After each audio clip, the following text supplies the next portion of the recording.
અંકલેશ્વરથી સુરત જતા national highway number 48 પર Amlakhadi bridge પાસે આવેલા નોબલ માર્કેટ નજીક રોડ ઓવરટેક કરવા જેવી નજીવી બાબતે તકરાર થતાં ક્રેટા કારના ચાલકે આઈસર ટેમ્પો ચલાવનાર ચાલકને ધોરમાર માર્યો હોવાની ઘટના સામે આવી છે.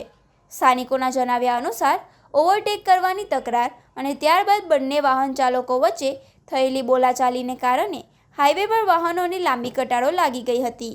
ઘટનાની જાણ થતાં જ ઈજાગ્રસ્ત આઈસર ચાલકને સારવાર માટે લેવા જઈ રહેલી 108 એમ્બ્યુલન્સ સેવા પણ ભારે ટ્રાફિક જામમાં ફસાઈ ગઈ હતી.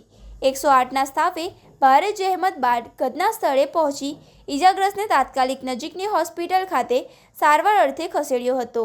હાઈવે પર સર્જાયેલા ભારે ટ્રાફિક જામ થતાં અંકલેશ્વર બી ડિવિઝન પોલીસ કાફલો તાત્કાલિક સ્થળ પર દોડી આવ્યો હતો.